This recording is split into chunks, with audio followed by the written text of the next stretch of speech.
Welcome to the Boneyard with Steve Robertson. As always, I am your good friend and host, Steve Robertson, here on the Maroon Friday edition of the Yard. Hope things are well with you wherever you are today. I hope it's a payday for you. It is the 3rd, and it's Friday, so maybe for you weekly and bi-weekly wage earners, today is the day, and you get some money, pay the rent, pay the mortgage, pay the bills. Many of you are already beginning to file for your taxes as well, so good luck with all of that. Hope that you've been responsible in that regard.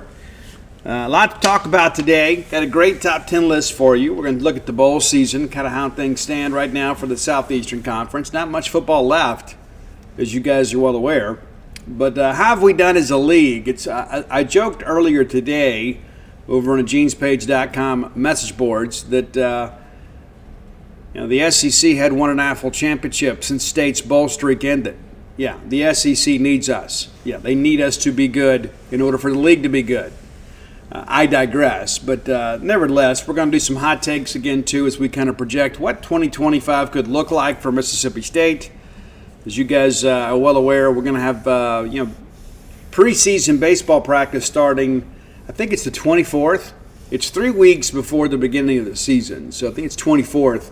But baseball season in many respects is pretty much here. We're going to get together on Monday and begin to have our preseason, workouts with our finalized roster in advance of the first official day of practice coming here in about 3 weeks. Yeah, so 6 weeks away from college baseball season at Duty Noble Field, and a lot out there to talk about for sure. Of course, Mississippi State women dropped a game last night to Kentucky. We'll talk a little bit about that, and we'll preview Saturday's game against South Carolina. And I'll give you my hot takes on both of those programs before we get out of here today. Hey, let's thank our friends at Bulldog Burger Company, longtime sponsors of this show. I love Bulldog Burger Company. You should as well. Chances are you already do. You probably have a raving love affair with Bulldog Burger Company. As well, you should. Great place to do business, man. Put your feet under their table and let them take care of everything else. Great food, great pricing, integrity in pricing. That matters to me. It does. As hard as I work, I want to get what I'm paying for. A lot of people out there still kind of doing the post-COVID thing, charging you that convenience fee. And they say, well, we don't want to raise our prices, so we're just going to slip in an extra fee in here on you. Then they expect you to tip on top of that, Those are the things that kind of get under my crawl a little bit. That's why I respect the folks at Bulldog Burger Company. Even though the world changed here about 5 years ago, they didn't. Yeah, they didn't lose sight of who they are and who they're serving. That's one of the reasons they're still growing strong today. Bulldog Burger Company with 3 great locations to serve you: University Drive in Stark Vegas, Gloucester Street there in Tupelo, Lake Harbor Drive in the Ridge and Flowood area. Have the spring rolls as your appetizer. They will make you and everybody around you better looking. In addition to that, find a great restaurant-quality hamburger that suits you. Find your own favorites. Kind of got a hankering again for the smokehouse. Maybe we'll shake it up and get the Mission. I get the pico de gallo on the side. I'm not an onions guy. Maybe you are. That's up to you. But get that chocolate shake to go. Ride that ride home with a smile. Bulldog Burger Company, the place where people go to meet. M-E-A-T. Okay. There's some people out there kind of beating up the SEC right now. And some of that's warranted. We have not done extremely well in the FBS playoff, and a lot of people are upset about the draw. And listen, they're going to figure this thing out. But a lot of people are like, hey, they should have reseeded all this. I agree. I don't think the conference champions should just get a pass or get a bye. I think you should we'll take those top 12 teams. Maybe we expand to 16. I don't know. But the reality of it is they've got to tweak it a little bit because you've got some second-round matchups that are probably maybe a little bit unsettled, if that makes sense. But I thought the Texas-Arizona State game was absolutely outstanding. Absolutely outstanding. But let's take a quick look here and really how everybody has done in bowl season. The Independents are 3-0. Of course, Notre Dame a big part of that because they've played 2 quote, bowl games.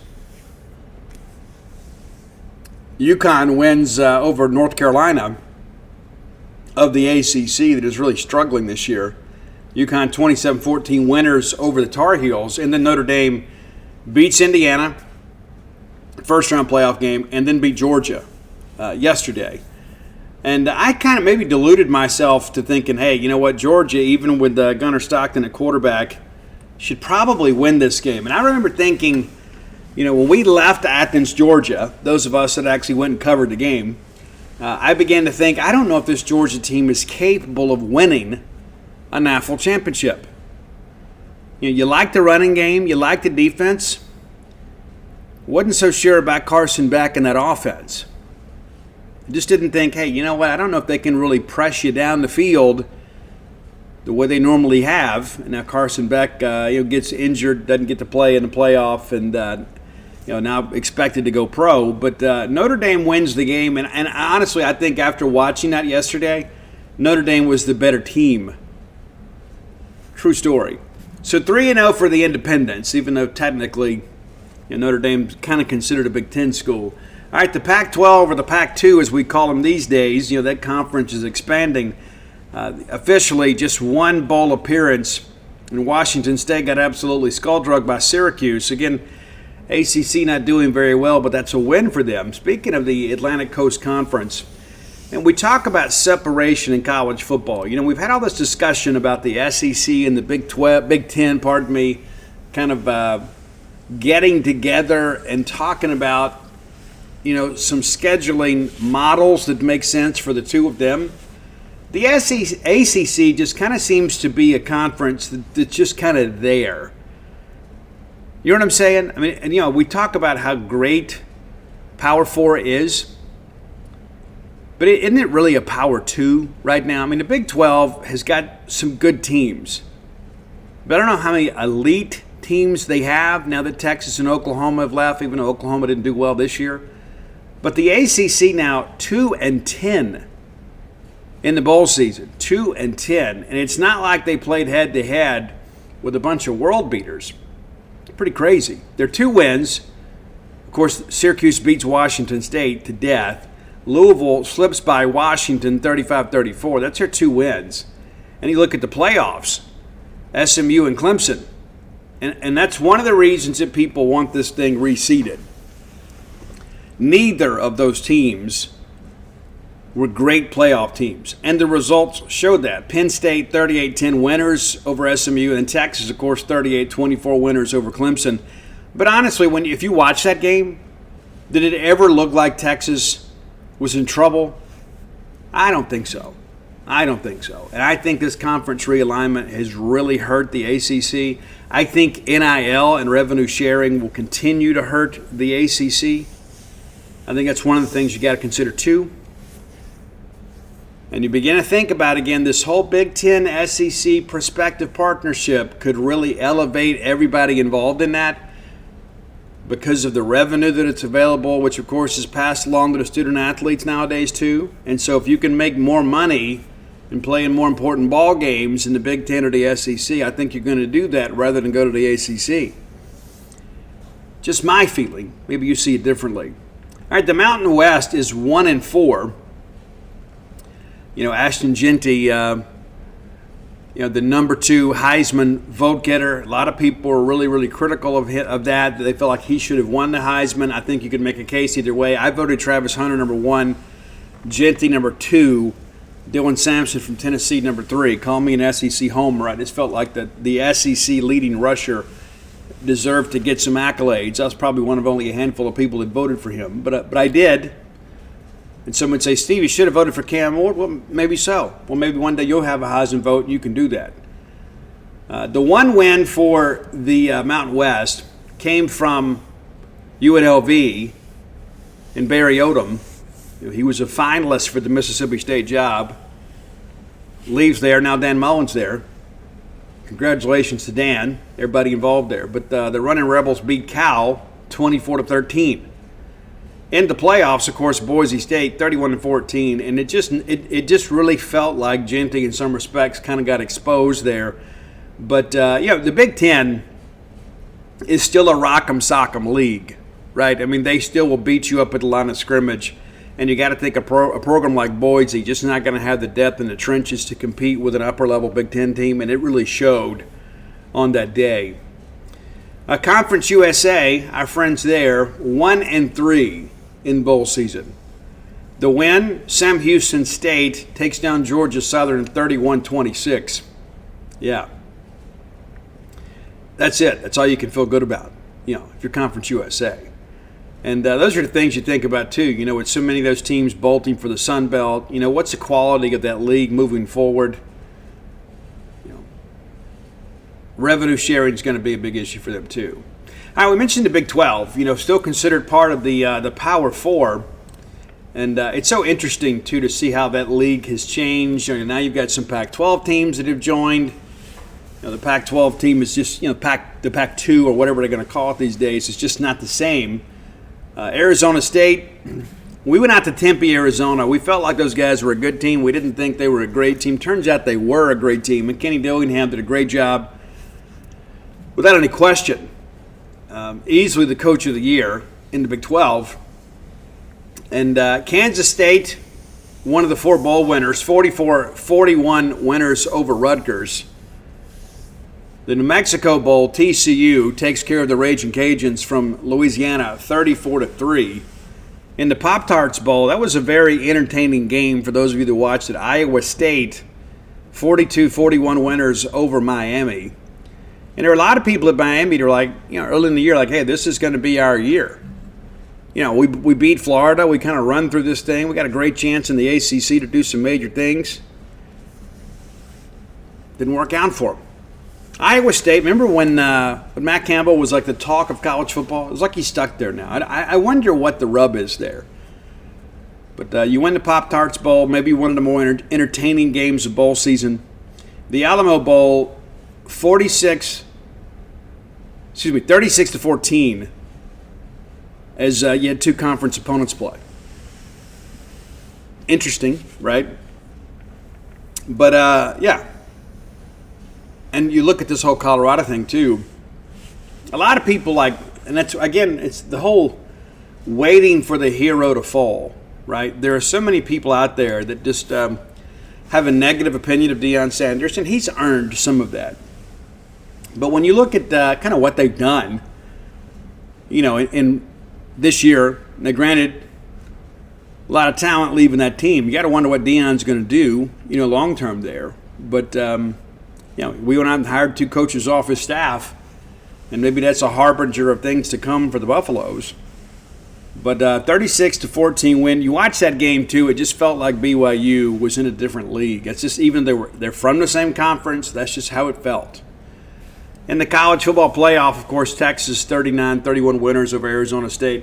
And about this Peach Bowl game, guys, when it's a tip to the kids out there. When it's 4th down and you're a safety, you can't get beat over the top. That just can't happen. If they catch you underneath you and they run for a 1st down, that's something you kind of got to live with. You cannot get beat over the top. Arizona State had every opportunity to win this game. If you have a safety there that makes a very fundamental play there, the game is over, and we're talking about Arizona State moving on to the semifinals. But pretty incredible game there. And it's so funny, too. It's like when Texas kind of figured out that safety was a little bit slow to the spot, they come back and they run that wheel route basically with a tight end there to say, in the same safety, doesn't get over. So good play calling and good schematic work by Sarkisian and the staff there as they eliminate the Sun Devils. And again, what can you say about the great job that Kenny Dillingham has done? Again, we went out there, we felt, this team is probably better than we expected. And some would argue we should have won the game. I won't make that argument because I really felt like they beat us up. And I remember when Scatterbo kind of got off on us and didn't have the next couple of weeks, people were like, it's just, it's more a reflection of who we are. I think it was both. I don't think we were great against the run, and I think the numbers certainly show that we were putrid against the run. But also, too, that Scatterbo is legit and ends up finishing 6th in the Heisman voting. So there's something to be said for that. It'll be a much different looking Arizona State team when they come to Starkville next year. I think there's any question about that. You go sign as many guys as they did. Things are going to change. All right, the Sun Belt Conference, 3-3. Probably a big year for them. South Alabama, the Jags, even without Fluff Bothwell, they take care of Western Michigan 30-23. The Broncos, we played them last year.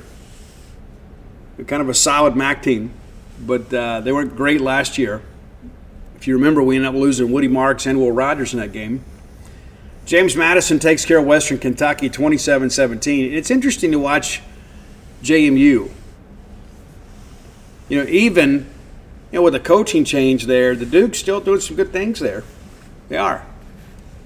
Western Kentucky, of course, Drew Hollingshead has left Bowling Green and headed to Coastal Carolina. Had traded some texts with Drew after he got the job.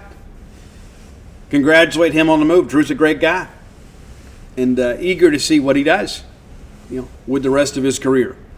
But again, moving on from the hilltop to the beach, Arkansas State in the 68 Ventures Bowl takes care of Bowling Green, 38-31. That's probably a game that you missed. I did. I didn't watch it, but it's so interesting too. And so many of these, Sun Belt teams, you're basically playing a lot of your peers. You're not going to play a lot of Power 5 or Power 4 teams. All right, SEC currently with an 8-6 record. Not great. Not great. But maybe not as bad as some people have suggested. Now you look at the wins here. Florida absolutely did Tulane. And it's like when the Gasparilla Bowl was played so long ago, you almost forget how well Florida played in this game. And granted, Tulane had some guys opt out. But it's a good Tulane team. John Summerall, a guy too that was rumored to be the front runner for the North Carolina job, turns it down, stays at Tulane. They make a bigger commitment. And I still think that Summerall is holding out for the Kentucky job. And maybe that job's available next year. That makes a lot of sense, doesn't it? So Summerall, I think, is playing the long game here and not just looking for the quick reward. So probably the leading candidate for the Kentucky job should it come available in December of 2025. The Birmingham Bowl, Clark Lee and Vanderbilt. And again, Barton Simmons, I texted him shortly after that game was over and said, man, what a hell of a year for you guys. Happy for my friend. And Vanderbilt, of course, kind of changing some things out there, right? Diego and those guys, of course, leading the charge in that NCAA lawsuit. But Vandy beats Georgia Tech 35-27. I picked the Commodores to win this game because I just felt like they would rally around Diego. Number one, he's very, very good. But it's like, hey, this isn't the last game of an era. This is like, the first game of next year.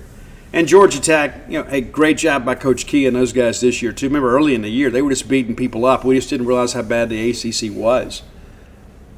The Autos on Liberty Bowl, Arkansas, 39-26 winners. We entered the year, including myself, thinking, hey, you know what? Sam Pittman's probably got the hottest seat in the conference. Not only did they post a winning season, they win the bowl game. They have some juice going into the offseason. Of course, the portal has been difficult, but they still found a way. Put up 39 points. The Texas Tech team, of course, doing a great job in the portal right now. A lot of it's, quantity over quality, but, it's hard. At the end of the day, it's a lot of new players. They needed them in Memphis. Music City Bowl, Missouri beats Iowa. And it's been a great run for Brady Cook. I mean, I don't know that he gets enough respect within our league. I guess put together a really, really solid run.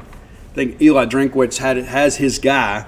But it's going to be interesting to see what this Tiger team looks like next year. And you kind of felt like this would be a lower scoring game. Iowa's always a team that just kind of makes you play their game. They're not going to win a shootout. And Missouri capable of doing that. Texas Bowl, I was a little surprised with this one, considering all of the upheaval at LSU, but they destroyed Baylor 44-31. That game was essentially over in the second quarter. Sawyer Robertson did some good things in that game late, but of course the game had been decided. Sawyer's a great guy. Wishing the best. Really do. Last night, of course, Ole Miss 52-20 winners over Duke. If you pick Duke, you're just asking for trouble. I mean, they're playing a third-team quarterback. And I give Jackson Dart a lot of credit. You know, I know a lot of Mississippi State fans are ready to see him go. I'm among them. I've been impressed with the guy for 3 years. Really glad to see him go. It's been a great era in Ole Miss football, and I think Jackson Dart is a huge reason why. I mean, you take Quinshon Judkins out of the team, they still win 10 games. They had Judkins this year. A healthy Judkins, they're probably in a playoff. I think you could make that argument. But I thought all the crying on Twitter from Lane Kiffin was a little bit beneath what we would expect from an SEC head coach. And they said, hey, we want to go out here and make a statement. You don't make statements in the Gator Bowl.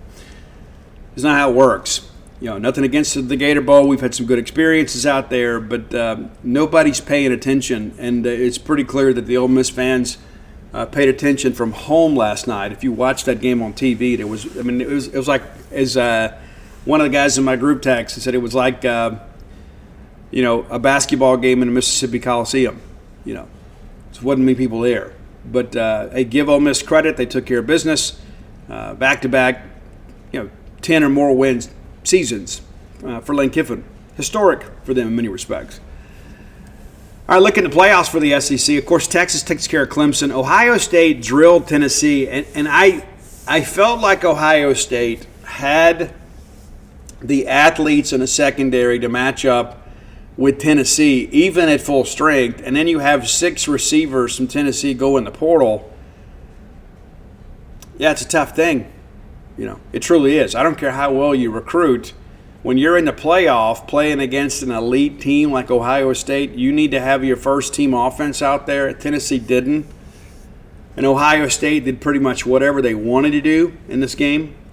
But I think beginning of the year, I told you guys I thought Tennessee was a dark horse to kind of sneak into the playoff because I didn't think they would have to play in the SEC championship game. Turns out they didn't.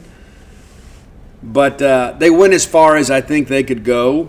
And I think even at full strength, Ohio State if Tennessee's at full strength, Ohio State probably wins this game. The margin's probably different. But I think Tennessee got as much out of the season as they could. I know many of their fans are like, when will we be elite again? I think you are elite right now. And I think you also probably need to go back and look at where you were 2 years ago. And look at what you were facing when Jeremy Pruitt was fired and how your administration was able to navigate through that. And you get Josh Heupel, which so few people were excited about. And Heupel has done a good job. The first year of the expanded playoffs, and Tennessee is mentioned. And I get it. Tennessee is like, yeah, but look at what Alabama's done. Look at what Georgia's done. I don't know that that's going to happen for Tennessee anytime soon, but I think you got to be happy with where you are. They're not, but they should be. We'll trade with them. Quarterfinal matchup, of course, Texas beats Arizona State. Notre Dame beats Georgia. And so you got one game left, and that's Texas in the national semifinal, right? And I know you guys are excited about that. I mean, the SEC's last hope is Texas versus Ohio State a week from today. It's going to be a 6:30 kick. Ohio State and Texas. It's going to be awfully interesting. Just looking at it from first blush, man, I may have to take Ohio State. Maybe. We'll see how that looks as we get a little bit closer. All right, the Big Ten, everybody's talking about them 8-5, so essentially the same record. They just had one less team make it. But 8-5. So again, as we began the segment, the Big Ten and the SEC just kind of running the show right now. The Las Vegas Bowl, USC, former Pac-12 team, has a resounding comeback to knock off A&M. And you talk about an unhappy fan base. It's A&M. I mean, you go out and you get Mike Elko, of course. That was an incredibly poor coaching search that ended with a great result. Mike Elko, of course, was one of the primary candidates mentioned as soon as that job came open. And then they have to kind of circle back to him and write a bigger check, but they get him. And I think a lot of people in A&M, it's more Texas envy than it is actual A&M angst, right? It's like, hey, we want to be Texas. Well, you're not Texas, and you're just consistently going to kind of be an 8-4 team, especially in this league. Maybe the Big 12 will take you guys back, take that reduction in revenue. But I think A&M got – beginning of the year we thought, I'm not exactly sure how good A&M is going to be. They had an opportunity at one point to win the SEC and couldn't finish. I think a lot of that is a reflection of quarterback play. But USC comes back, wins that game 35-31. The Pinstripe Bowl, Nebraska 20-15 winners over Boston College. Maybe one that kind of slid off your radar a little bit, but Nebraska, kind of riding the ship a little bit there. Not that we expect them to return to the Tom Osborne glory, but Nebraska certainly a much better season than they've had in recent years. The ReliaQuest Bowl, as you guys know, Michigan takes down Alabama 19-13, which has a lot of people wondering, how's this thing going to work out for Kalen DeBoer? Well, let me tell you, this is kind of pretty much what I expect. A team that wins 9 or 10 games just because of the fact that you're Alabama and you've got a great recruiting footprint. You're always going to be able to go out there and get elite athletes. But you can't lose to Michigan. And this is a Michigan team that isn't great. They kind of figured some things out late. It's not a great Michigan team. And so there's a lot of people, a lot of gumps, as they say, that are really upset about the projected trajectory of this Alabama program. And I thought Brandon Walker made a great point. It's interesting to see how Alabama and Georgia have kind of come back to the pack a little bit now that everybody can pay players. True. Of course, Washington beat Louisville. We discussed that one. A little bit of controversy here for some people that we know. Illinois beat South Carolina 21-17. Shane Beamer is a very fiery guy, in case you didn't know. He was when he was here. He wasn't as an assistant coach. And he certainly is as a head coach. And I think Shane answered a lot of his critics this year. And I think, hey, you got a new AD in there now. You needed to win. You didn't need to make the very first thing on his agenda to fire a coach and have to go conduct a head coaching search. But, Illinois wins that game 21-17. And, Bielema and Beamer had to be restrained. Well, I guess Shane had to be restrained. I think Bielema was happy to kind of walk back to his side of the field, but kind of taunted each other. And it's interesting, the coaches act that way. They're human. But, give Illinois some credit. They win the Florida Citrus Bowl 21-17. Looking at the playoff results, of course, Notre Dame takes care of Indiana. Penn State takes care of SMU. Ohio State takes care of Tennessee. Penn State takes care of Boise. And then Ohio State, 41-21 winners over Oregon. Of course, they're from the same conference. But was it just me, or did Ohio State look from the beginning of that ball game until the very end like they were 10 times better? That's how it looked to me. I don't think the score is truly indicative of the separation between those. And there were so many Oregon fans like, hey, things are going to be different this go around. And Dylan Gabriel had a great year at Oregon. But, I remember, a little over 12 and a half months ago, there was a lot of chatter that Dylan Gabriel may be joining Jeff Lebby at Mississippi State. I think he made the best decision for himself, put himself in a great situation to get drafted. I don't know where they're going to mock him up, but they lost to a better team in the Rose Bowl. Absolutely no question about it. You give Big Ten a little bit of a nod there just because of the fact that you got two Big Ten teams in the Final Four. Ohio State takes on Texas, and Penn State will face Notre Dame. And again, Notre Dame, a team a lot of people kind of consider a Big Ten team, even though at times they play in the ACC schedule in their sports. But the reality of this thing is this year's Final Four is going to have a much more northern flavor. And speaking of that, the MAC 4-2. I know so many of you love MACtion, the Tuesday night football on ESPN. It's one of the best things about having cable, right? Or streaming services, whatever you call it these days. I'm dating myself. But Ohio takes care of Jacksonville State 30-27. Of course, State's in the mix with player Jacksonville State. Northern Illinois, 28-20 winners over Fresno State. State's got two signees from that Northern Illinois defense. And as I mentioned earlier in the week, Northern Illinois went to South Bend and beat Notre Dame. You are not going to be able to compete with Notre Dame unless you've got some dudes on defense, unless you have some dudes up front. And of course, State's went out and signed a couple of those guys. That Northern Illinois defense was legit.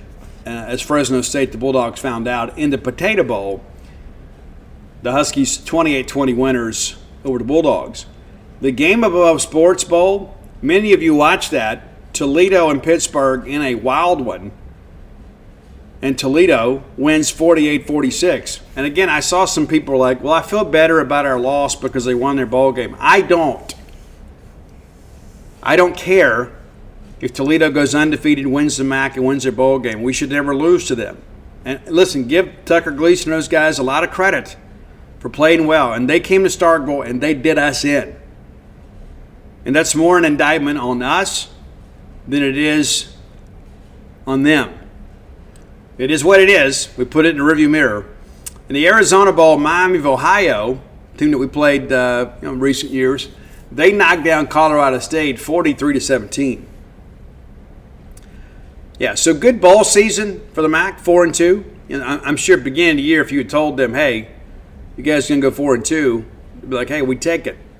And then closing it out here, the AAC quietly putting together a really good bowl season. And, of course, none of those teams are in the playoff. And they're always going to be in lower to mid-tier type bowl games. 6-1. Yeah, so you could make the argument, yeah, they're having as good a bowl season as anybody. They're just not playing for the things that are quite as substantial. So Memphis, 42-37 winners over West Virginia. So that's a G5 team beating a Power 4 team. And look at what Silverman, those guys have done there. And the Myrtle Beach Bowl, Texas, San Antonio, 44-15 winners over Coastal Carolina. Of course, stayed in the mix with Roadrunner corner Denver Harris, and of course have signed Will Whitson, the defensive lineman there. They certainly missed him in the ball game. The Hawaii Bowl, South Florida takes care of San Jose State, 41-39. I didn't watch that one either. I did watch this one. Navy 21-20 winners over Oklahoma, and of course Oklahoma's had I think a half dozen or more wide receivers hit the portal. A lot of those people are just like it's a different offense. Jackson Arnold's leaving. A lot of the skill position players are leaving. And you got to wonder, we talked about Sam Pittman last year. You got to wonder if Venables is kind of taking the Sam Pittman role for next year. Right? Is Venables safe? I think not. Military Bowl, East Carolina takes down NC State. So again, here you have a G5 team, the Pirates knocking off the Wolfpack. And you got to begin to wonder, too, like in Raleigh, are they content with the direction of that program? I don't know. Independence Bowl, Army, of course, 27-6 winners over Louisiana Tech. And so, really, really, really good run for the AAC.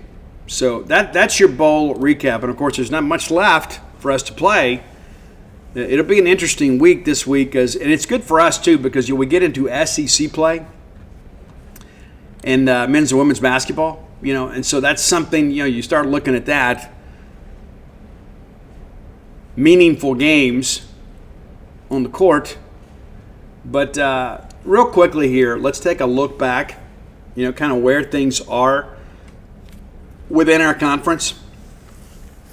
Texas 13-2 overall, and in a position to win an AFL championship. And again, Sark, you're our only hope for the league.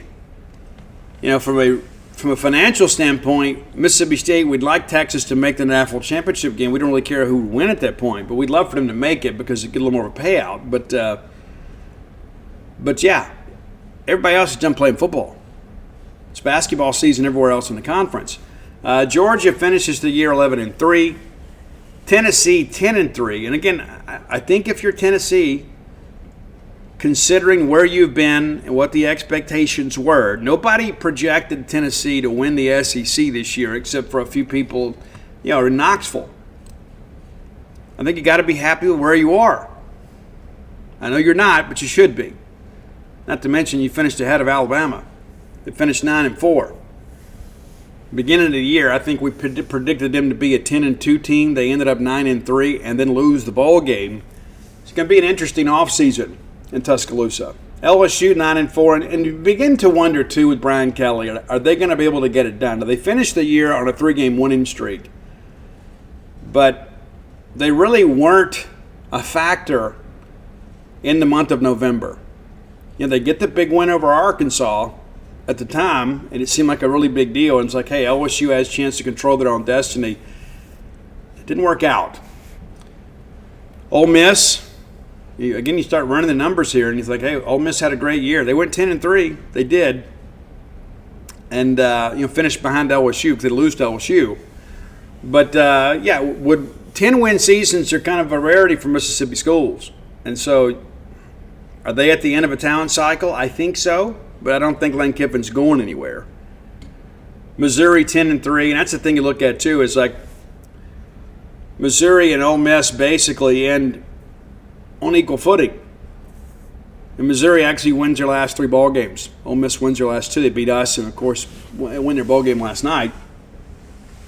Would you say, Mr. Ole Miss fan, that you're a better program than Missouri?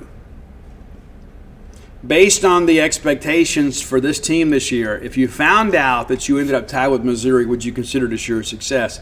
I'd say probably not. But to win 10 games in this state is still a big deal.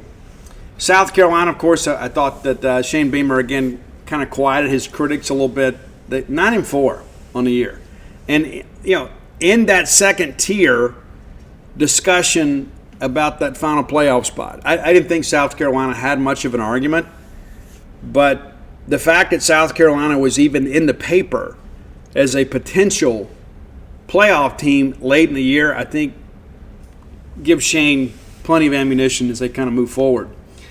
A&M 8-5, lost 3 in a row. Again, this is a team that controlled their own destiny to win the league and get into the college football playoff, and things just kind of fell apart.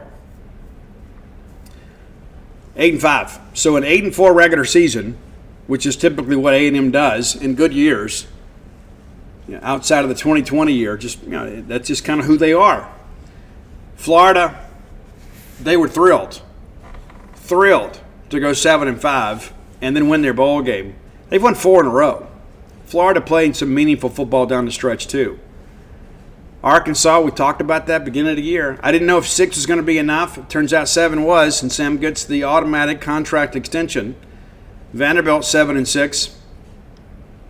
I don't think Clark Lee was really on the hot seat because I don't think Vanderbilt cares that much about football. But hey, what a great year for them. And I'm sure they're thinking, hey, we don't have to think about making a coaching change for a couple years.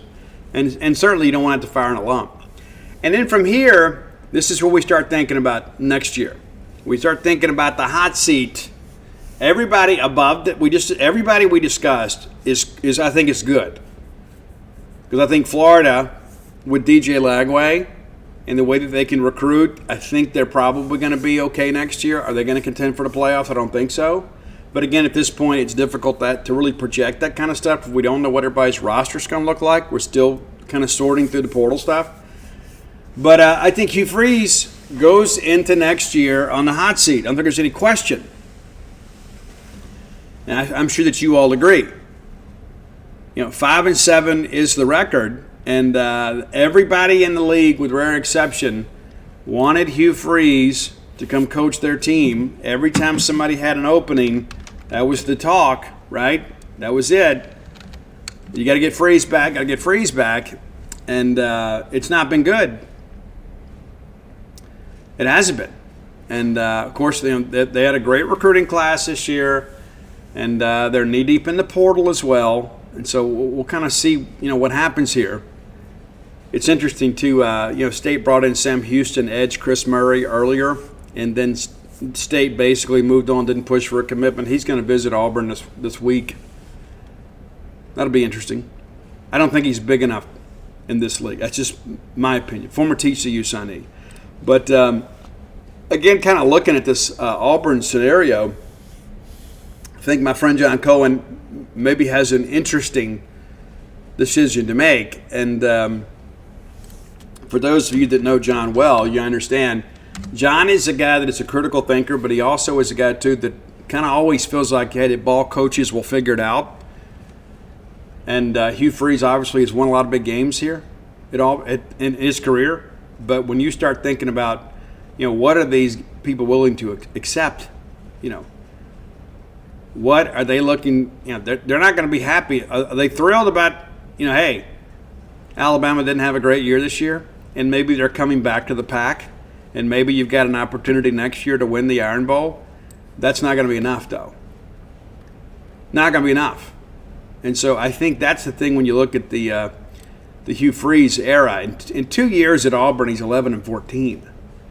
That's not great, And you may remember that in 2015, Freeze won 10 games. That was the apex of his existence at Oxford. Of course, they win the Sugar Bowl that year. And then your good friend and host got a hold of some phone records shortly thereafter, and then things changed. But back-to-back losing seasons for the Tigers. There will not be a third. And Hugh Freeze remained the head coach at Auburn. So I think it's pretty safe to say Freeze enters next year on the hot seat. And I think the quality of this portal will determine how things go. And I don't know that 6-6 is enough next year. 7-5. Maybe you see it differently. But I'm eager to kind of see. And let's take a quick look at that, too. Let's take a quick look at that schedule. Because I don't know who they pick up in the non-conference. It's always interesting to me. It's like, especially with the Power 5 mandate. We're still having to deal with that. As well we should. I think that those unique matchups are important. I wish we didn't have to go as far out west.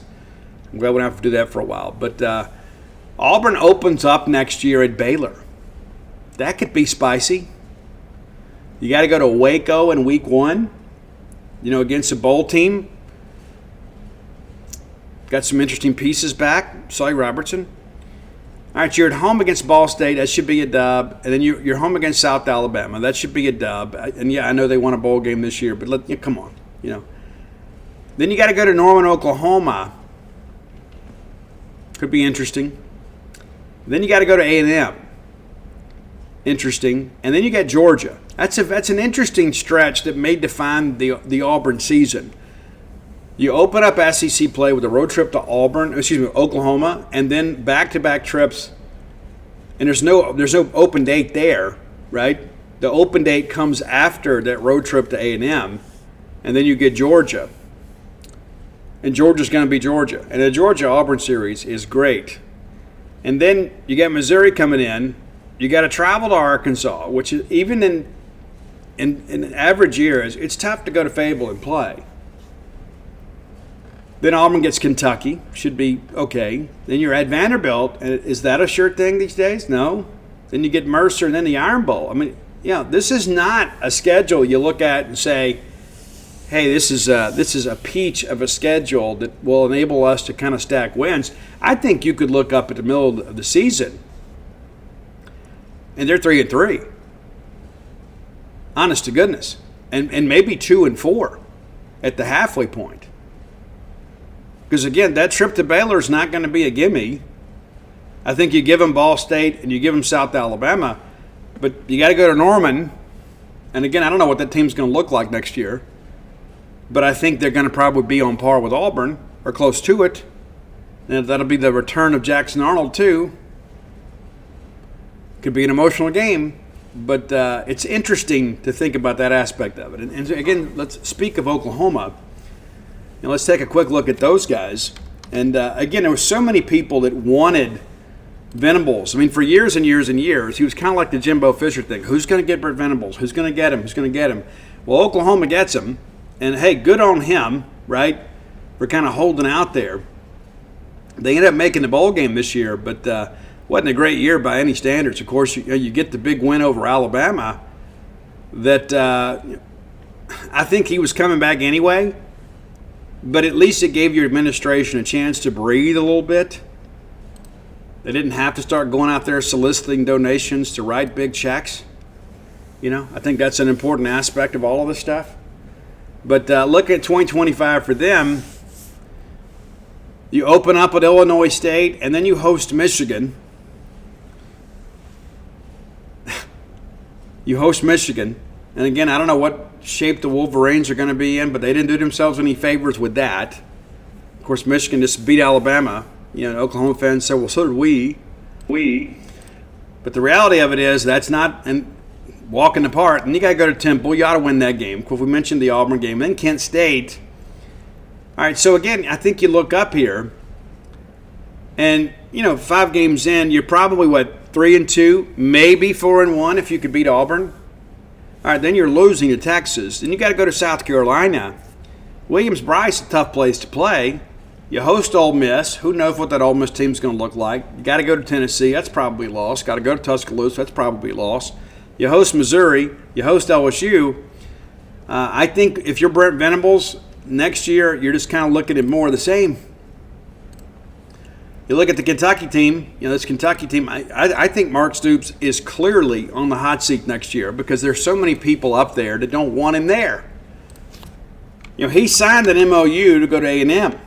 And then, of course, they renege on the deal because the Board of Regents was so incredibly disappointed that they would go get Mark Stoops. I think Stoops may have been okay there. But it's tough to go back home, right, when you've been out there flirting with somebody else and, hey, you're going to leave your wife and move in with your girlfriend, and then all of a sudden the lease gets rejected and you got to go home and kind of patch things up. I know that's a bit of an exaggeration, a little bit hyperbolic there, but the reality of it is there are a lot of people in Lexington, Kentucky that do not want Mark Stoops because they don't believe he wants to be there. And I think there's something to be said for that. And again, you go 4-8 this year, and there's a lot of people that just have not been supportive of this administration and this coaching staff. Mitch, those guys do a great job at Kentucky. They certainly do. But they got a mess on their hands here with football. They do. Of course, we're very grateful to Stoops and those guys for beating Ole Miss. We're not going to go make donations to your collective or anything. But it's interesting. And so real quickly, we'll look at that 2025 schedule. They're going to open up with Toledo, the Rockets, senior-laden team last year. That should be a dub. Then Ole Miss has to go to Lexington. We'd love for that to be a dub, but, we don't even know what either team's going to look like then. But then you get Eastern Michigan coming in. And so, you feel like you're 2-1 at the very least before you head to Carolina. And South Carolina, of course, has won some interesting games against Kentucky. Then you got to go to Georgia. Yeah, that's tough. You get the open date. Then you get Texas at your place. Then you get Tennessee at your place. You go to Auburn. You get Florida at your place. You got Tennessee Tech, you're at Vandy, and you're out Louisville. And so you look at the schedule, and it looks like, hey, Toledo, Eastern Michigan, Tennessee Tech, Louisville, rivalry games, you throw those out. But you got to feel like you can win those 3. But then you look at these SEC games. Would you pick Kentucky over any of those teams? I would say no, but what's interesting is so many of the tougher games are going to be in Lexington. Ole Miss, we expect them to be good. I don't think they'll be as good as they were this year. We expect them to be good, but you get that in Lexington. Texas in Lexington. Tennessee in Lexington. Florida in Lexington. So you would think, you could find a way to get 6. But having to go to Vanderbilt maybe not be what it has been. And again, I've said for years that Mark Stoops got fat on the fact that he got to play in the SEC East when so many of the teams in the bottom half of that league were down. So that's how I see it. We wrap up the year and kind of look at next year and kind of forecast kind of what's next. So we'll do top 10 lists, and I'm going to give you some hot takes for the rest of the year. All right, time for today's top 10 list, as always, brought to you by closewithblair.com. That's C-L-O-S-E with Blair, B-L-A-I-R. We saw a testimonial just last night. Chad Gomillion, Boneyard listener, said that Blair's service was unparalleled. Said, you know what? Convinced my wife we needed a mortgage guy, and Blair and his team were outstanding. Another happy Boneyard listener on his way to the closing table, if they haven't closed already. You can get to the closing table, too, more times than not when you deal with Blair Chandler. 601-500-2344. Again, 601-500-2344. 24 years of experience. Get Blair's expertise working for you. You'll be glad you did. Whether you're looking for your first home, your next home, or your retirement home, Blair Chandler is the name to know. He is one of us. He is a Bulldog through and through. But he does not discriminate. If you're an Ole Miss fan listening to the show, he will certainly take your business and do a great job for you and be your advocate with underwriting. Visit Blair's website today or text and call. It goes directly to him, not to a call center, not to a receptionist, directly to Blair Chandler, 601-500-2344. Close with Blair. Okay, time for my top 10 songs, rock songs of 2024. And I will be honest with you, and some will disagree, I didn't think it was an especially great year with new music. We're going to do modern rock bands today. I mean, of course, we had some new Motley this year. We had some new Skid Row toward the end of last year. And so that stuff's fun. But the new blood is what we're talking about today. A lot of familiar names on this list. But again, I want to give you my top 10 modern rock songs. One of the things that I will tell you, too, there's so many people nowadays using computers, and the talent level in music has changed, but I think the quality of the production is great. And I think you're going to see more and more of it because it's, and rather than having to go book expensive studio time, you can record at home, and everybody can download Pro Tools to their computer these days and have a home studio. But here we go. Top 10 rock songs according to me, and I'm a Sirius XM Octane listener, so if you're looking for the new blood, you can find it there. Number 10, our friends from Memphis. It's Sleep Theory. You guys know that I named When the Bottom Falls after their song Another Way, their debut single a couple years ago. They dropped a really cool and catchy song this year called Stuck in My Head, and a friend of mine got a copy of the book to Daniel in Sleep Theory, and they couldn't believe it, that I was so inspired to name a book after a line in their song. But I think this is a band with some staying power. Everything they've released, I've been very pleased with. Again, Sleep Theory, Stuck in My Head, number 10. A band that I absolutely love, and I have loved from the very beginning. I remember the very first time that I had heard Beartooth, and it was the song In Between. I played it for Annie and my wife, and we all dug it. Had a chance to see them at Rocklahoma a few years back. Thanks, Mark.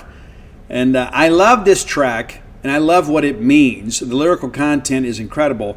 It's a track called I Was Alive. I didn't just live, I was alive. And that's kind of how I choose to live my life. I'm not here just to pay bills and raise kids and make everybody else rich. I'm trying to get out and have as much fun as I can, accomplish as much as I can, help as many people as I can. And I want to set a good example for my children that they look back one day and say, you know what, our dad did some incredible things.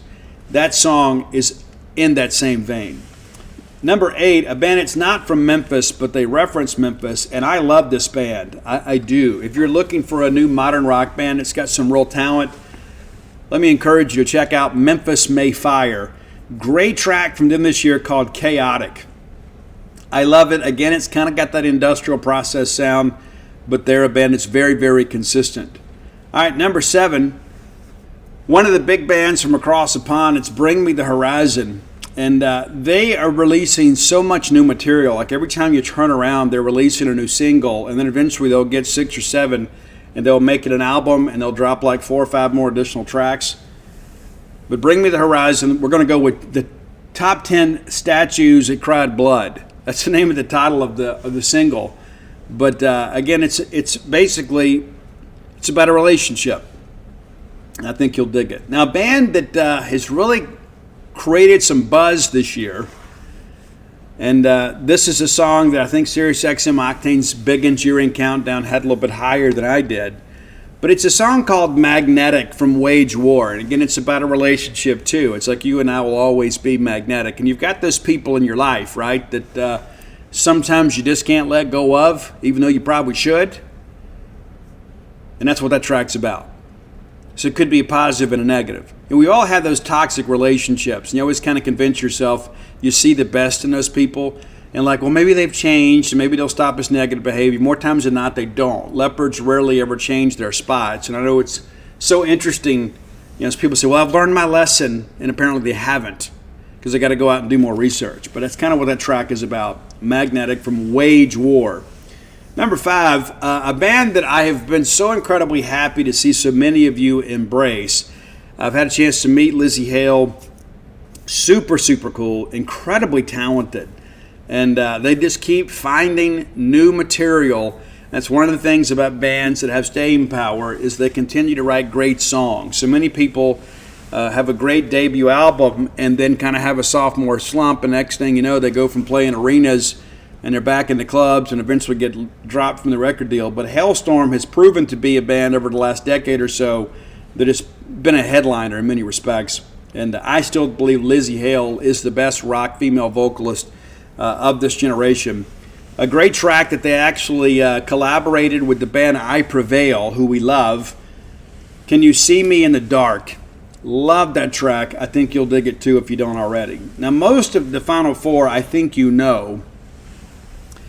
I know you know the bands. Number 4 is Papa Roach. And this song was around basically the entire year and got new life when they collaborated with Carrie Underwood. And saw an interview this last night, Jacoby Shaddix from P. Roach, saying that they asked him, why was she the right pick? And he goes, well, I saw her live. And he goes, there's only so many ways that you can replicate things live, and that he felt that she was better live than she was in the studio. There's so many studio gangsters out there, right, that they're just kind of a product of the processed sound. But Carrie Underwood, of course, America's sweetheart, jumps in and sings this duet, Leave a Light On for You. And again, it's a song about helping other people. And absolutely love this track. I love the duet version probably even more than the original. Number 3, one of my favorite bands of the last 10, 15 years. And this is a band that many people thought was going to go away.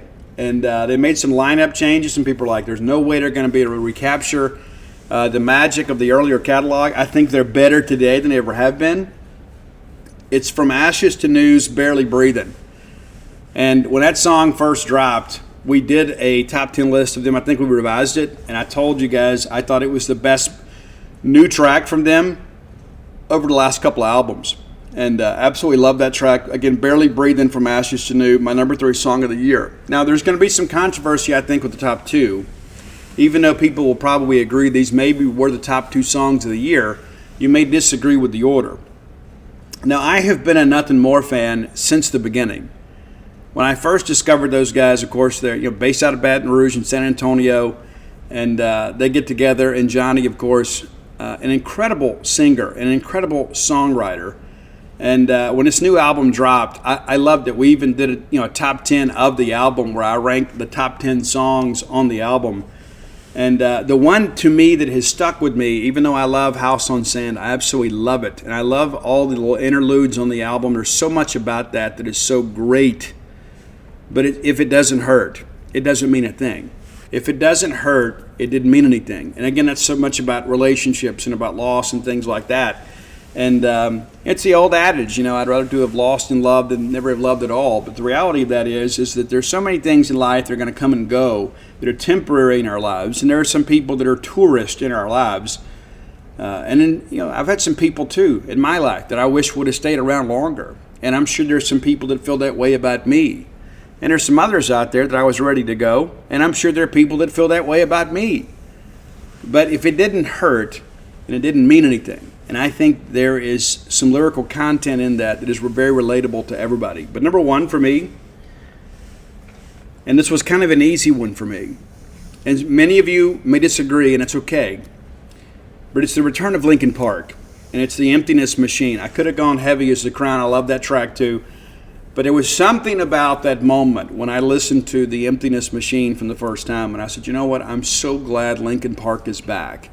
And there are so many people out there that are very divided about this and say it's disrespectful to Chester's legacy. And I will revisit that topic again as we did when that album dropped. We ranked those 10 songs too. The Emptiness Machine I think, in many respects, turns Lincoln Park onto a new generation of fans that will find the majesty and messaging of Chester Bennington that may not have had it before. I think there are some people that will get into this band and say, dude, I always heard about Lincoln Park. Now we have a Lincoln Park of our own. And for those of us that are old heads, we look at this and say, hey, we're happy that these songs are being played again. We're happy that there is new music. They're not just a nostalgic band anymore. And I'm really happy for Mike Schnoder and the guys. And again, there's so many people that have so many hot takes about Emily and the direction of the band. I think she has answered every call and done an amazing job. And so no matter how you feel about this new version of Lincoln Park, I think they're here to stay. And I think it's great for the people of today, the young people of today, to have a chance to go back and listen to music that's 20 years old in many respects, and be turned on to one of the great performers of our lifetime, Chester Bennington. So that's my number one rock song of the year, The Emptiness Machine, because I just wanted to be part of something, right? And so did you. If you have ideas for the top 10 list, reach out, let us know. Best way to do that is to hit up Roy on X at Dogmatic67. That's DAWGMATIC67. You can find our great list on Spotify, that same handle. Just subscribe. Just hit the subscribe button, and then our new list will show up. And I've had so many people that have said, Steve, I love the fact that you guys put these things on Spotify, because when I travel and I'm trying to find new music or remember old favorites, you guys always give me some great content to choose from. And again, thanks to Roy, as always, for putting these lists together and making them available to you on his Spotify channel. So again, hit us up, let us know. We may just use your idea. All right, next segment of the show brought to you by Campus Bookmart, a Starkvillian institution. We love Campus Bookmart. We love the fact that we can go in there and find exactly what we need for our fan cave, our wardrobe. We need that great gift idea for the Bulldog fans in our life. And let's be honest about it. Some of you, while you won't admit it publicly, some of you are disappointed with your Christmas haul. It's okay to admit that privately, but don't go put it on Facebook. Don't do that. But maybe you didn't get exactly what you wanted. And you can take matters into your own hands and go shop at Campus Bookmart. Now, if you can't make it to town and you want to make sure you get true maroon, Miss Kathy Brown and the staff there at Campus Bookmart, they know what maroon looks like. They'll take care of you. Visit them World Wide Web, campusbookmart.net, and by being a loyal bond, your listener will give you a phrase that pays, and that is BSR, which stands for Beautiful Steve Robertson. That gets you free shipping on all orders over $75. Any order less than $75, absolutely incomplete. All right. Mississippi State women dropped the game last night to Kentucky. We were worried about this one. I think we can admit that, and we've discussed that. It's so incredible to go back in hindsight and say, you know what, we had to go up there and play a team in their own environment that has been at sometimes kind of a house of horrors for us. It's true, and it's okay to admit that. But was not great. And it kind of felt that way from the beginning. It just kind of felt like, you know what, we're just not going to be where we want to be. And State drops the game 91-69. Kentucky ranked 16th in the country, and it's no surprise, right? The Wildcats shoot almost 55% from beyond the arc. Yeah, it's tough. And it's a 14-point lead for them at the break. We kind of hung in there in that third quarter and kind of made it a game, but we just never could get over the hump there. Jaquella Jordan led the Bulldogs with 17 points. Nia Russell and Quinera Montague with 13 points as well. And, we need both of them to be great, but defensively we struggled. We just really, really struggled to get stops. And the sledding doesn't get any easier, as we're going to be hosting South Carolina this weekend. And I shared that earlier in the week that, we didn't get any favors on the women's side when it came to SEC scheduling early on. And, my honest opinion about this team, I think we're going to be a bubble NCAA tournament team. And again, the non-conference schedule, not especially challenging, but I think we handled it the way we should have. But, when you drop, your SEC opener, man, by 22 points against a team that's expected to finish in top half of the league. That's a warning for you. And then you got to turn around on Sunday and play arguably the best team in women's basketball over the course of the last decade. I think you would argue that Dawn Staley's program, when you stack it up, has been as good as anybody in the country over the last 10 years. And then you got to go to Oklahoma. And so, Oklahoma comes here. But I think you're staring 0-3 in the league right in the face. And then we'll see what happens at Georgia. Then you got to go Tennessee. But again, it's a tough stretch to open. Those first 5 games are going to be tough. If you can get out of that thing 2-3, I think you've done really well. But I think 1-4 is probably more probable. But it could be a scenario you look up and you're 0-5. Need to be prepared for that. And I think Sam Purcell and his staff do a good job, but I don't think we got any favors. You got Ole Miss coming in here, then Auburn coming in here. The schedule kind of lightens up a little bit until we play LSU. But there are no weeks off in SEC play. And again, you kind of look at what's left kind of down the stretch. You said, well, Steve, we're just getting into SEC play. I'm just kind of forecasting what I think. I think we could be a team that ends up, maybe being a game or two under 500 in SEC play. And, we'll see how things go. But, you remember last year we kind of battled and put ourselves in a situation that we could finish, number 2, number 3 in the league, and then had that great losing streak until we beat Missouri late. And it felt more like relief than it did victory when we finally won. But I think this year the health of the league is not helpful to us. I think that's important to understand. And so I believe, and again, maybe it's not much of a hot take, but I think we're going to be a bubble team, and we may not make the tournament. It's going to depend on how the net kind of works out. A lot of basketball left to be played. I'm not going to sit here and discourage you from coming to these games, but don't be surprised if you look up here in a couple of weeks and we haven't won a game in the SEC, because that's just kind of how the way the schedule is. But again, it kind of eases up a little bit as we get into late January.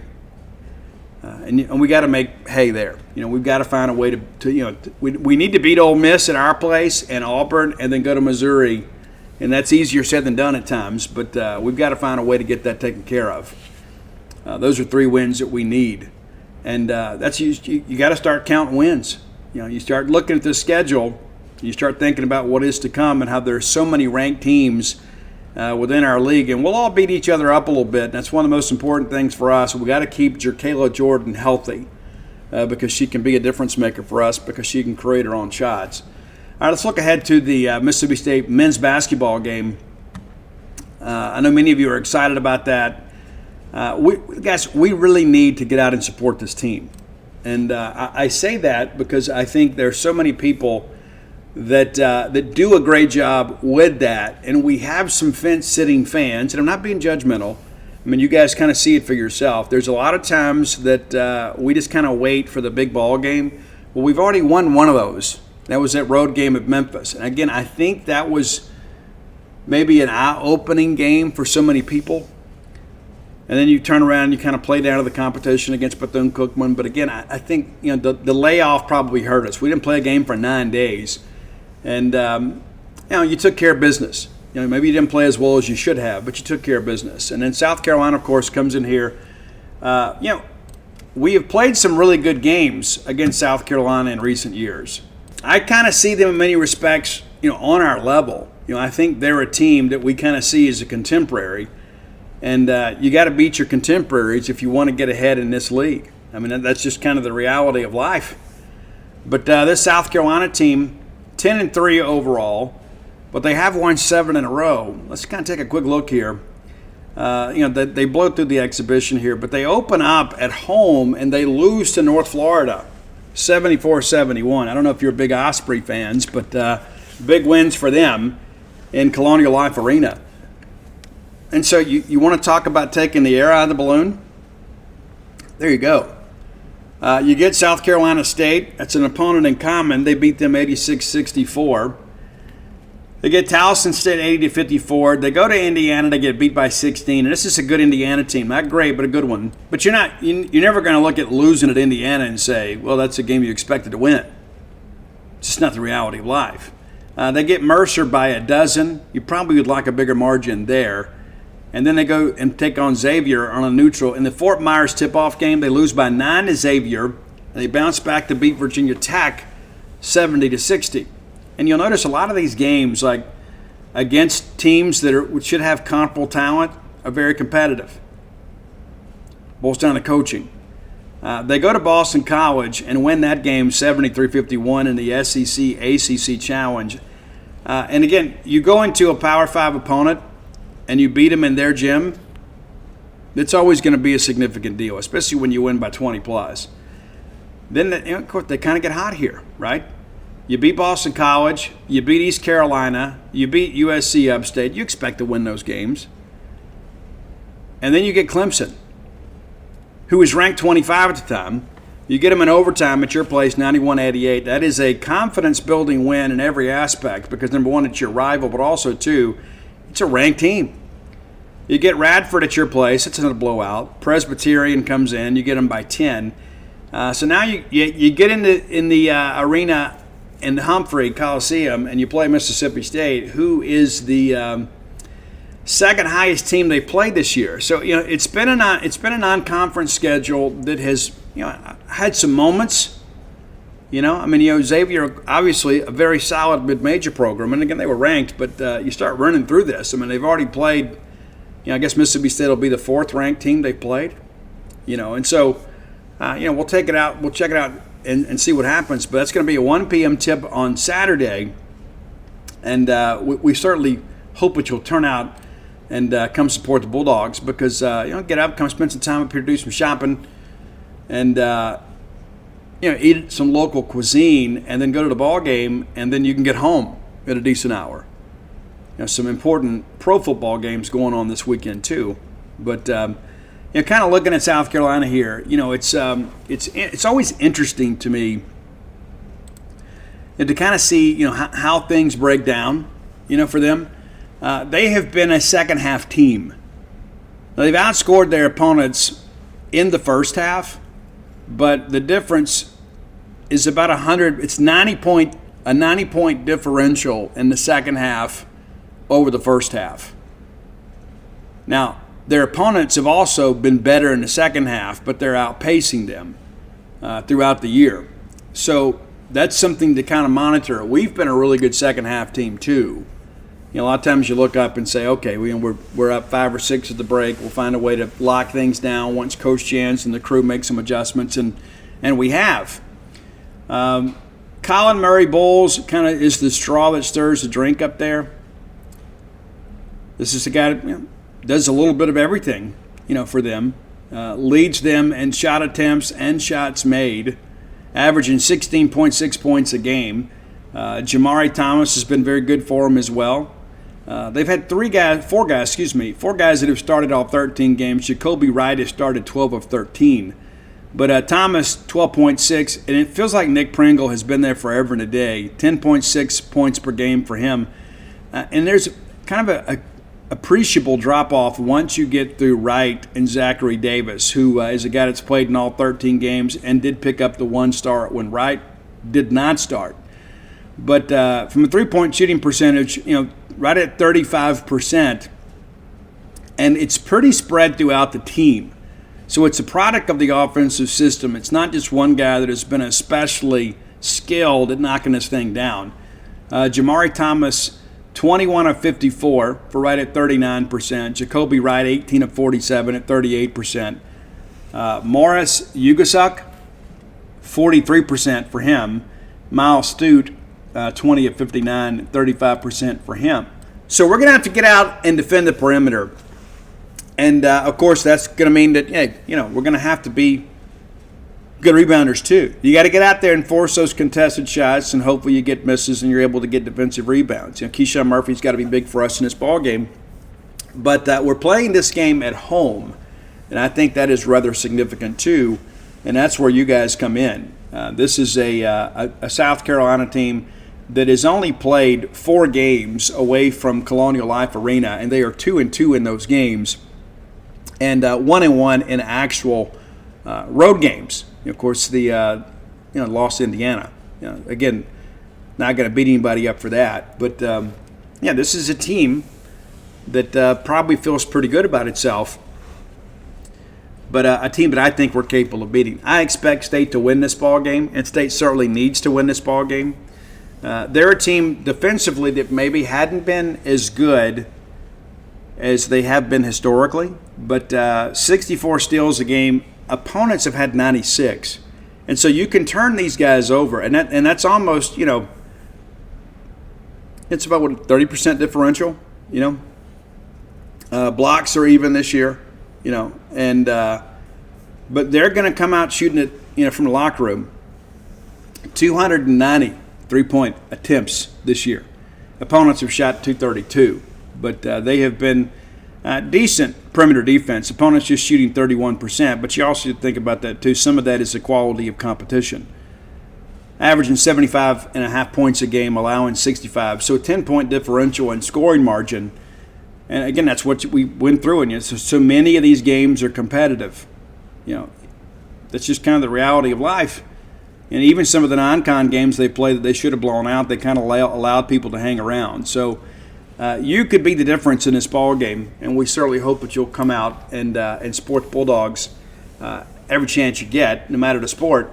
I do think this is a tournament team. That's not a hot take. I think many of you feel the same way. I think this Bulldog team, and again, it's depending on matchups, I think we're not only going to win a conference, an NCAA tournament game, I think we're going to win 2. That's how I feel. I think this team, again, we still got the balance of the season left to go. But I think when you look at the pieces and the chemistry that we've already developed, I think this team, and I think, again, that road win at Memphis is kind of one of those things that kind of gets you excited and begin to think about what could be. And, again, we got to see the bracket, and we really don't want to be the 8-9, right? You don't want that. And I think we're a team that's going to finish in the top half of this league, and maybe I'm being a bit of a homer here, but I really believe that Mississippi State has a pretty special basketball team. Again, I'd love to have the dominant post guy.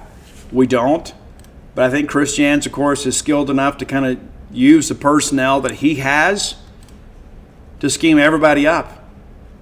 And, again, for the first time, and I mentioned this on the show before, and we talked about it on Bo Bound Show yesterday, for the first time, I think, in the Chris Jans era, we didn't get absolutely cornholed with the opening of the SEC schedule.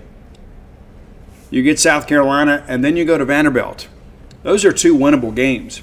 And then you get Kentucky coming in here, and I think that's a Kentucky team that could be had. And so I won't be the least bit surprised if we're 3-0 in the league going to Auburn. Now, of course, beating Kentucky is easier said than done, and we've had some really good Mississippi State teams that have lost, and at times with some help from the officials, lost to some Kentucky team. We've had some great teams lose to Kentucky, and we've had some pretty good teams lose to some pretty average Kentucky teams under Calipari. But how many times have we had those guys on the ropes and just couldn't finish at Humphrey Coliseum? And I know many of you are already making plans. It's already a tough ticket. So if you're looking for tickets, you need to make a move now, because some friends of mine are looking for tickets and they're saying, hey, it looks like that's going to be a tough thing to get. But this Kentucky team, they're 11-2. 9-0 in their own arena, and then 2-2 away, but only played 1 true road game. And we'll talk about that as we get a little bit closer to the game. But they're a team that gets out and runs a little bit. And of course, they beat Duke. And anytime those Blue Bloods get together, it really doesn't matter the quality of the season. Kentucky wants to beat Duke. They want to beat North Carolina. They want to beat Indiana. But this Kentucky team lost at Clemson. The same Clemson team that South Carolina beat in overtime. They edged out Gonzaga in Seattle. And if you follow college basketball, you get it. It's tough to go up there to the dog pound and play. They called it the Climate Pledge Arena. But to go play the Zags in their gym and win, Kentucky fans probably expected that, but that's big. And then you get Louisville. That's a rivalry game. You win that one by 8, and then you lose at Madison Square Garden to Ohio State. That's an Ohio State team, of course, that got absolutely spanked by Auburn. So you began to think about kind of what lays ahead for them. They're going to open up tomorrow against Florida. That's going to be an early tip, so you can watch that game. If you're not making your way to Starkville, you can watch that game ahead of ours. And then they go to Georgia. And you got to feel like Kentucky, again, should be 2-0 when they come here. So that's going to be a big ball game. And again, you could make the difference in the game. All right, final segment of the show brought to you by the Stark Vegas Clubhouse. That's been my home away from home this week. We had a great time at the Stark Vegas Clubhouse. I love the fact, too, just having everybody under one roof. My mom and my stepdad were able to come. Ani and his family came. Audrey flew in from Florida. Mia was there. Ian was there. So we had all of the family under one roof. And that's so important, too, especially my mom is getting older. And I had to help her up the hill. We went down to the fire pit and things like that. And your good friend and host was able to get a fire going even without any accelerants, even though there was some moisture in the air. I'd said old Cub Scout training coming out of me. But nevertheless, I began to kind of think about that as my mom held her great-grandchildren. You think about your own great-grandmother and how long you had the opportunity to have them in your life, and you kind of recognize the reality of the situation. And I took a picture with my mom holding her granddaughters, and I thought to myself, her great-granddaughters, and I said, I don't know how many other chances I'm going to have to do this. And so I'm so glad that we took the time and reached out to the folks at the Stark Vegas Clubhouse and said, hey, we want to do something during the holidays pretty special for our family. And everybody walked away, and everybody's like, hey, Daddy, thanks so much for doing this. Even my Starkville kids, even though they have apartments here in town, they stayed with us. And, of course, we were up into the wee hours of the morning, playing board games and, all kind of stuff. There's Pop-Off, I think, some game that we play that, you shoot these balls in the air and all kind of stuff like that, and you got to catch them. It's teamwork. But it's really just about being together no matter what you play. We even sat around and watched Footloose. My daughter-in-law comes from a very conservative family from Harrison, Arkansas. She had never seen Footloose. And Footloose could almost have been, set in her town, But nevertheless, it was just great being together. You should plan some time to be with those you love the most and rent out the Stark Vegas Clubhouse for yourself. You should. Whether it's a ball game weekend or maybe you got some vacation time saved up that you need to take. Take a midweek trip up there. And, you love going to Starkville, too, when it's not a game day deal, right? You may want to come up there and do the double header, take in the men and the women one day, but sometimes you just want to be in Starkville and eat in all your favorite places, shop in all your favorite places, and not have a lot of lines and things like that. Well, the Stark Vegas Clubhouse can accommodate you. And now 6 bedrooms, 2 baths, about to be 3 baths. We'll do that later this year. So they're always looking to expand. But, guys, it's out past the Highlands, right? That's farther back from the Highlands, if you know that area off 182. So it's 5 minutes away from the Mississippi State campus, full-service kitchen. So incredible, man. And got the wet bar. We didn't partake, but we did use the fire pit area and that back porch area, played a little cornhole out there, had a great time. But now that we've stayed out there, it's one thing to go out there and just kind of tour the facility and check it out, but to go stay, and it's so great. And Dana remarked after that first night, she said, I slept so good out here. And I think a lot of it is just, staying somewhere else and not having to take care of a lot. You know what I mean? Just the relief of that. And so schedule a special trip for you and your family at the Stark Vegas Clubhouse. Now, Google Stark Vegas Clubhouse. The Facebook page will come up. And I don't think the pictures on the Facebook page do it justice. I really don't. I think you need to kind of, schedule it yourself. Go check it out. But after you Google that, you're going to have some booking options as well. You can book through Airbnb. You can book through VRBO. But if you book through the Evolve website, I can save you some money. Book through Evolve and use promo code BSR10. That's beautiful Steve Robertson and the number 10, BSR10, and get 10% off your stay. You'll be glad you did. Stark Vegas Clubhouse. I can personally attest to the quality of the experience you're going to have there. All right, we're going to go a little bit over today because we're a little bit short on Wednesday. But we mentioned baseball coming up. I think we're a team that's capable of getting to Omaha. Am I ready to predict that? No, I'm not. But I do think I'm ready to predict that Mississippi State will host a regional, provided that we stay healthy. Provided that we stay healthy. And that's one thing about having the depth that we have on this pitching staff now is you don't have to really push these guys, because I think the bullpen is going to be stacked, probably the most depth we've had in the bullpen since 2021 when we won it all. But I like the look of this team, and I think we're going to be much better offensively. That was a big thing last year. We said, hey, if the pitching can be good, the offense will carry us the rest of the way. Well, that didn't work out for us. And matter of fact, again, Justin Parker, an amazing job last year turning that pitching staff around. I think it's interesting. I think he has more pieces to work with this year. Yeah, and that's the thing that I think about last year. We knew what we had in Nate Dahm, provided he could stay healthy. We love Nate. We do. We love Nate. And can only begin to imagine what last year would look like if Nate had been able to stay healthy, Cal Steven, of course, was a guy that was kind of an above-average starter at Purdue. He ends up being an All-American at Mississippi State. Step up in competition meant a step up in his competitiveness, and also great job by Justin Parker after kind of a couple of so-so appearances early in the year, and people were like, you know what, we need to take him out of the rotation, Steve. He ends up being our ace when it's all said and done. It's nuts how life works. Tyson Harden, of course, a guy that many of you wanted to transfer, ends up getting drafted and signs a pro contract. And so I think there's more pieces to work with because you begin to think about that. Mekhi Grant, he's a guy we don't really talk about. We talk about the portal guys.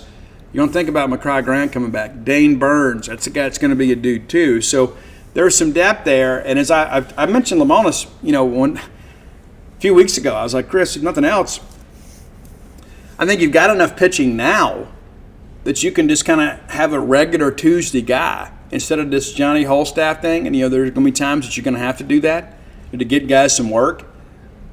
But I think as we get deeper into the season, when you get into SEC play, you can just have a couple of arms that are allocated for Tuesday. I mean, you think about that scenario. We played Florida last year. We go play Samford, and we end up having to use some of our high-profile relief arms like Tyler Davis to win that ball game, and then we go to Florida and we're just not fresh. And we couldn't close out those games. And so that's important to understand too. I think there's more depth in this bullpen. And so I'm going to pick State to host and win a regional, and then we'll see how the matchups go in the supers. Where does that end up being? Is State a top 8 national seed? I don't know that I'm ready to say that yet because we don't have enough information. But is State capable of getting to Omaha this year? Yes, I believe we are. And I think we have a peach of a schedule. I think it's so important, too. The fact that, when you look at who we're avoiding at college baseball, and to get Texas in here, it's nuts to think about that. And if you've read the dude, and so many of you have, and thank you so much for that, I worked exceptionally hard on that. So this will be the first time that the Texas Longhorns have played in Starkville since 1922. Were you aware of that? I suspect you weren't. Yeah, let that sink in for a second. There have only been, a handful of regular season meetings between Mississippi State and Texas. We played them in 22 in Starkville. And in 1925, Duty took the show on the road. Because there were so many people that said, hey, Mississippi State is a great Southern team. And Texas, in the 1924 season, I think, if my memory serves me correctly, went 24-2. They were outstanding. There weren't polls back then, but Texas was considered by many to be the best team in college baseball. And so Duty puts together this trip to Texas. So we go to Baylor and we split a couple of games, and we should have won both games. We went to Texas and we destroyed Texas. We won both games there, 8-4 and 12-8. And then on the way out, we went and beat SMU. And it really validated Mississippi State as a national caliber program. We weren't just a good Southern team. We went into Texas and beat the Longhorns, who were considered the cream of the crop in college baseball. And so this will be the first regular season matchup in 100 years. Yeah, let that sink in for a second, right? That's a cool thing. And I think it's great. Texas coming in gets to come to Duty Noble Field, really for the first time ever. Again, so 100 years, everything else has been either in Omaha or in Arlington. Because we played Arlington. That was a regular season matchup in a non-con game in 2021. We played Texas. That was the Landon Sims coming out party. But as far as on campus, this will be the first time in 100 years. So that's a cool thing there. But I like the schedule. Again, you got Texas right out of the gate, but you know what? Texas gets Mississippi State right out of the gate too. We go to Oklahoma. I like that trip. And then we got to go to LSU. We've won, 3 of the last 4 series down there, but it's always LSU. I like getting them in March before the wind patterns change. And those of you that know much about college baseball and about weather in the South, the wind in March typically blows in at Alex Box Stadium. And then when the sun comes out and the temperatures warm up, it tends to blow out. So you like to get them early. And then we get South Carolina coming in here. You like that. You got to go to Alabama, and I think they're going to be good, not great. You got Florida coming in here. I think Florida could be really, really good this year. We'll see how the pitching comes around. It's always the case. And then we got to go to Auburn. Auburn expects to be improved. I don't know if they did enough in the portal. I'm sure they'll tell you they think they did. I don't know that, though.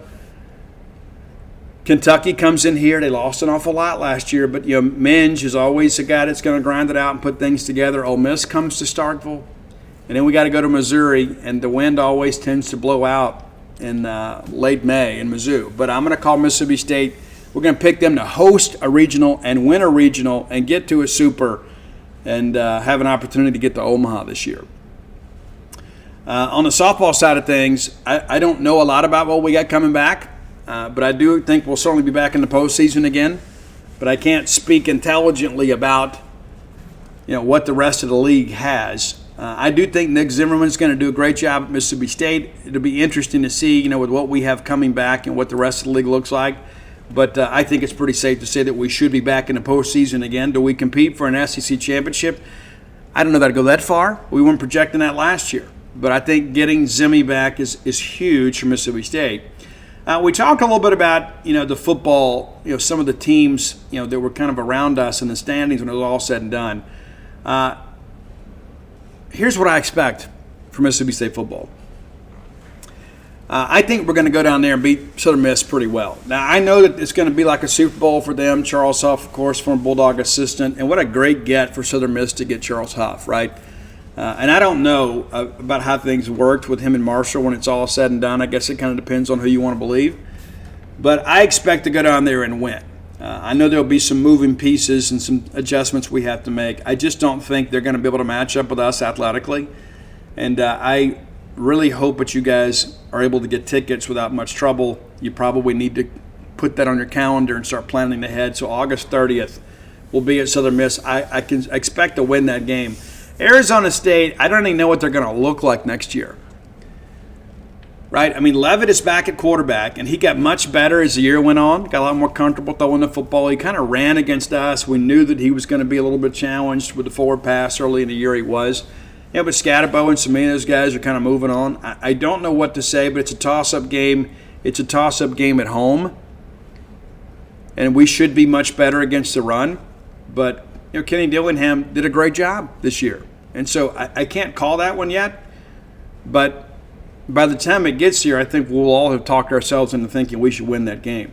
Alcorn State comes in, that's a win. Northern Illinois, how ironic is that we're going to take probably three players from them and then host them this year. And that's a game, again, Northern Illinois, a veteran team. They lost a lot in the portal, but that's a game that we expect to win. We also expected to beat Toledo. But we're going to call that a win today. And so you look at this and say, hey, State opens up with 4 consecutive non-conference games. Got a puncher's chance to win all 4. But let's say, you get 3. You get 3-1. You got Tennessee coming in here. That Tennessee roster is going to look a lot different. But Tennessee's still going to be probably better than us across the board. It'll be interesting to see what that team looks like. But that's not one I think that we can count. Going to A&M, we've had some success down there, but I'm curious to see what they look like. Of course, Mario Craver's down there now. Marcel Reed, of course, a guy that is a true dual threat guy. That really bothered us this year, And so it's going to be on the backers. It's going to be on some beefier defensive linemen to kind of create a pocket and keep him in there, make him be a quarterback. But it's always tough going to Kyle Field. But again, we've had some success there. You got to go to the Swamp. I'm looking forward to that. Get the open date before, we go to Florida. That's always so important too when you start looking at that aspect of things. It's like, where do things look on our schedule, and where do we fall on somebody else's schedule? That's one of those things I think you look at, and you have to kind of calculate that. And that's one of the reasons I didn't pick us to beat A&M in the preseason, because of the fact we had to go to Texas and then Georgia. And I just thought we'd be pretty beat up after that. But Florida, it's so interesting to kind of see how this thing plays out. The 2 weeks before they play Mississippi State, they're going to host Texas. They're going to be at A&M. And then they host State and have the open date before Georgia. So I like where we fall on the schedule. I'd love for them to have that Georgia game right after us. But, they always get the open date, before the world's largest cocktail party. But I like where we fall on their schedule. I just think, Lagway could be a guy that's going to be tough. It's going to be tough for us, to slow him down. Texas comes to Starkville. I think Texas, whether or not they win a national championship this year, is still going to be a very good team next year. I'm counting that as a loss. We're going to go to Arkansas next year. Arkansas did us in this year. No question about that. But again, what do they look like next year? What does the portal look like for them? I saw some people that are kind of forecasting them as one of the losers in the Orla. I think that's a little bit premature. One of the losers in the SEC in the portal. I mean, it's not over yet. And then we get Georgia again, and I don't know why we're having to play Georgia with so much regularity. I think we go decades and barely play them, and it's like, all of a sudden, the last 5 years, we have to play them. And you got to go to Missouri. Going to Como is a tough place to play, but it's probably one we're going to have to get. Ole Miss comes to Starkville. I'm going to give you my hot take. We're winning the Egg Bowl next year. And so I think we'll find a way to get to 6. I do. And again, I understand people are like, Steve, it's the most difficult schedule in the country. I think it is possible that you could win all 4 non-conference games. Of course, the Arizona State game is the one that gives me pause. But it gets you to 3, and you start thinking about the toss-ups. And that's one of the things that's, it's kind of a rough thing for State, is that some of these toss-ups are on the road, and toss-ups tend to favor the home team. So we're going to call it 6-6. I think Levy will find a way to get it done. I think we're going to be much better on defense. And that's, even if we're just 50th in defense, you probably feel like you got a puncher's chance to get 6, maybe 7 wins. But it is a difficult schedule. It always is for Mississippi State. But that's how I feel about it. And listen, I appreciate you guys so much. It's a brand new year. And as I've shared with you guys on Wednesday, it's going to be what we make it. Okay, there's not going to be any, mumbo jumbo or any parable that we can, recite or recant or anything like that. We can't go outside and do some rain dance and all of a sudden just call them prosperity. None of that's going to make any difference, right? Having a positive mental attitude is a great thing. But as the good book tells us, faith without works is dead. We got to go do our part. It can't just be about work. Got to be about family too. But the reality of it is we have to have a vision. We have to do what we can. I'm a goal-setting guy, right? I'm one of those kinds of people that, like I tell my staff, I want 300 pieces of content a month. And if that means I got to go out there and write 120 of them, that's what I got to do. But very, very goal-oriented, and I think you have to be too. I think if you never know where you're going, you won't know when you're on your way or when you're behind the pace. So have some goals for yourself, whether it be savings goals, whether it be educational goals, whatever. You need to have a plan to get things done. Or next year, you're going to be sitting in the same situation saying, well, next year's my year. Hey, let's make this year your year. And then next year, we'll make that year your year too, right? We don't have to just sit back and just say, well, I think things are going to be better this year. Go make them better for yourself. One of my best friends years ago, Ended up starting the Molly Ringwalds, a guy named Benny Bruce. And he and Sparky Lane, Nicky Manelli, those guys are great. And Benny told me something that I always remember this. He goes, the solutions to life's problems are often pretty simple. We just kind of complicate them with our emotions. Right? If you're unhappy with your job, go get another one. If you're unhappy in your relationship, end it. Right? Work to correct it. And if you feel like you can't, then end it. But the reality of life is there's so much of this. Well, Steve, it gets complicated. It does get complicated. Uncomplicate your life. Make good decisions for yourself and your family. And work hard this year. And this time next year, I think we'll be excited about where we are. If you hadn't done so, go to DutyNobleBook.com and you can order copies of The Dude. Of course, there are signed copies all over the great state of Mississippi. They're sold out at Reed's, and we're going to be delivering some books to them this weekend. So they'll have them. I appreciate your support of the book. And so many people picked that The Dude is one of the best books of 2024. Thank you so much for that. You can find that and all my sports titles at DutyNobleBook.com, along with When the Bottom Falls. And, come out and enjoy a float at True S Floats by Starkville. It's been so cool, too, that so many people have got a chance to meet and know my wife. And they're like, dude, Steve, she's awesome. I know. That's why I married her. And thank you guys so much for being so kind to her and making her feel so welcome in the Mississippi State business community. So be thinking about that when you think about your baseball weekends. Be thinking ahead. Hey, I'm going to be up there all weekend. Be needing something to do. I want to go float. Yeah, be sure and do that. And, of course, come join us over at genespage.com. Let's get out of here. You guys have a great weekend. I'll be back on Monday. But until next time, let's all live our lives in a way we make more friends than enemies, and people can see a difference in the way we live.